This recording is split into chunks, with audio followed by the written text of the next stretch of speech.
முக்கிய செய்திகள். ஜம்மு காஷ்மீர் தீவிரவாத தாக்குதலுக்கு பேரவையில் கண்டனம் தெரிவித்த முதல்வர் மு.க.ஸ்டாலின் பயங்கரவாத அமைப்புகளை இரும்புக்கரம் கொண்டு ஒடுக்க வேண்டும் என்று வலியுறுத்தியுள்ளார். டாஸ்மாக் தலைமை அலுவலகத்தில் அமலாக்கத்துறை நடத்திய சோதனையை சட்டவிரோதம் என அறிவிக்க கோரிய தமிழக அரசின் மனுவை தள்ளுபடி செய்த உயர்நீதிமன்றம் பெண் அதிகாரிகள் மற்றும் ஊழியர்களை கேடயமாக பயன்படுத்தி விசாரணையை தடுக்க தமிழக அரசு முயல்வதாக அதிருப்தி தெரிவித்துள்ளது.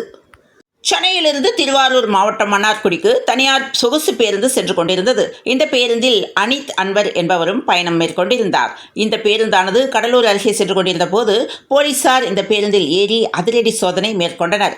அச்சமயத்தில் நவீத் அன்வரிடம் இருந்த உடைமைகளை போலீசார் சோதனை செய்தனர். அதில் உரிய ஆவணங்கள் இன்றி இருந்த ரூபாய் 40 லட்சம் மதிப்பிலான ஹவாலா பணம் எடுத்து செல்லப்பட்டது தெரிய வந்தது.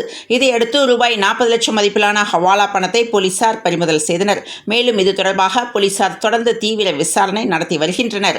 கடலூரில் ரூபாய் 40 லட்சம் மதிப்பிலான ஹவாலா பணம் பறிமுதல் செய்யப்பட்டது அப்பகுதியில் பெரும் பரபரப்பை ஏற்படுத்தியுள்ளது. பச்சை முட்டையிலிருந்து தயாரிக்கப்படும் மயோனைஸ் உணவினால் ஏற்படும் உடல்நல பாதிப்புகள் அதிகம் ஏற்பட வாய்ப்புள்ளதாகவும் சில பாக்டீரியா காரணமாக இந்த உணவு விஷமாக மாறலாம் என்பதால் மயோனைஸ் விற்பனைக்கு ஓராண்டு தடை விதித்து தமிழ்நாடு அரசு உத்தரவிட்டுள்ளது. ஜம்மு காஷ்மீரில் பயங்கரவாதிகள் திடீரென தாக்குதல் நிகழ்த்தியதில் 26 சுற்றுலா பயணிகள் இருந்த நிலையில் சுற்றுலா சென்ற தமிழர்கள் விமானம் மூலம் சென்னை விமான நிலையம் வந்தடைந்தனர்.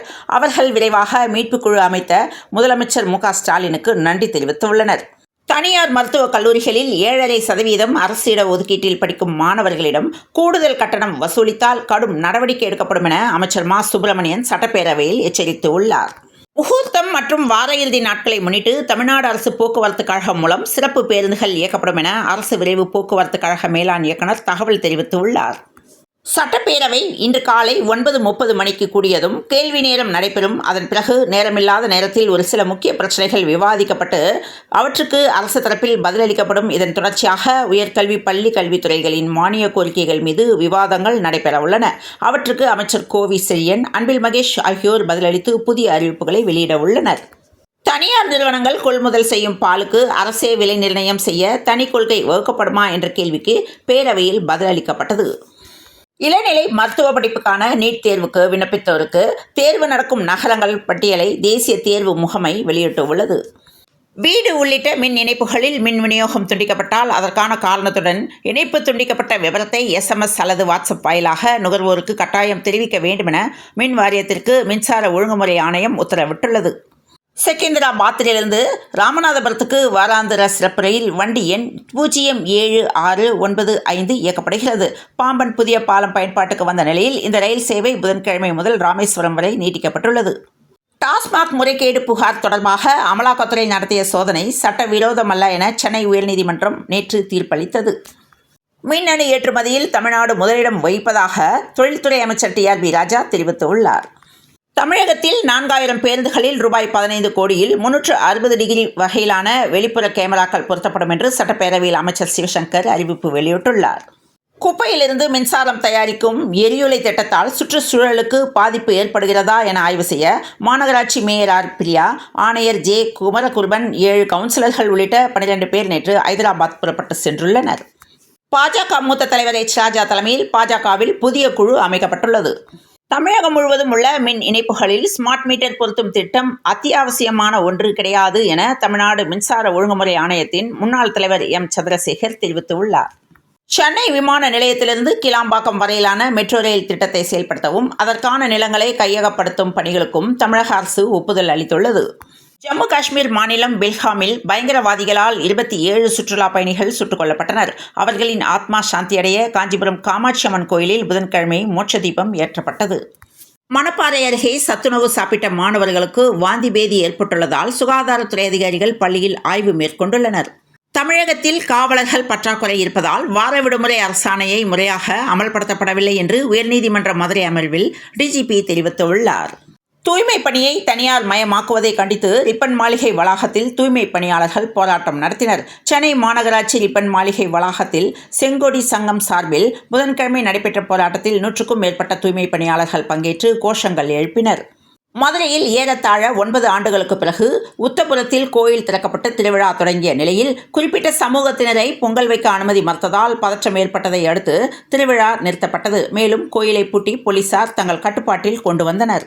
தற்காலிக பயிற்சி மையத்திற்கான வாடகை மற்றும் பயிற்றுநர்களுக்கு தருவதற்கான நிதியை அரசு தராமல் காலம் தாழ்த்துவதாக தீயணைப்புத்துறை அதிகாரிகள் குற்றம் சாட்டுகின்றனர்.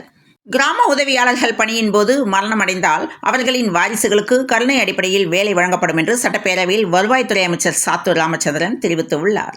ஜம்மு காஷ்மீரில் சுற்றுலா பயணிகள் மீது துப்பாக்கி சூடு நடத்திய பயங்கரவாதிகள் மீது கடும் நடவடிக்கை எடுக்க வேண்டும் என்று சட்டப்பேரவையில் எதிர்க்கட்சித் தலைவர் பழனிசாமி வலியுறுத்தியுள்ளார்.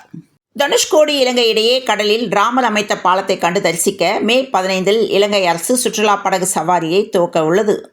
காஷ்மீர் பயங்கரவாத தாக்குதல் சம்பவத்துக்கு மதிமுக பொதுச் செயலாளர் வைகோ, தேமுதிக பொதுச் செயலாளர் பிரேமலதா விஜயகாந்த் ஆகியோர் கண்டனம் தெரிவித்துள்ளனர்.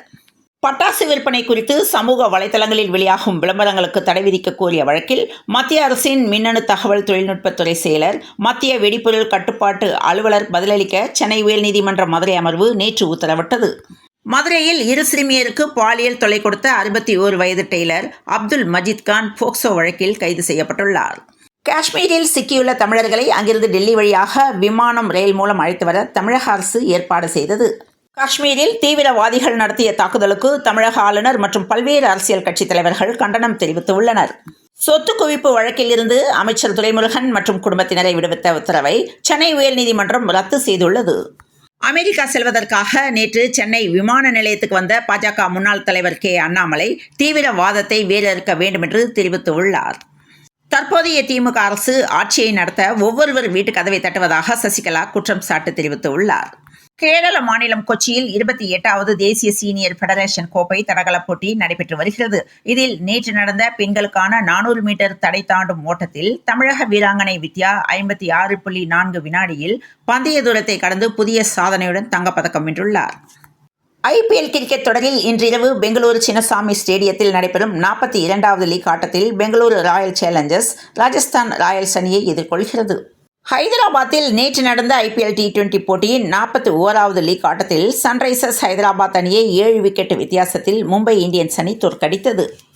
ஜமைக்காவின் ஓட்டப்பந்தய வீராங்கனையான ஷெலியான் ஃப்ரேசர் பிரைஸ் தனது மகனின் பள்ளியில் விளையாட்டு தினத்தன்று நடந்த பெற்றோர்களுக்கான ஓட்டப்பந்தயத்தில் மின்னல் வேகத்தில் சென்று மற்ற பெற்றோரை வீழ்த்தி முதலிடம் பிடித்துள்ளார். ஜிம்பாப்வே கிரிக்கெட் அணி வங்காளதேசத்தில் சுற்றுப்பயணம் செய்து 2 ஆட்டங்கள் கொண்ட டெஸ்ட் தொடரில் விளையாடுகிறது. இதில் நடைபெற்ற முதல் போட்டியில் ஜிம்பாப்வே வெற்றி பெற்று தொடரில் 1-0 என்ற கணக்கில் முன்னிலையில் உள்ளது.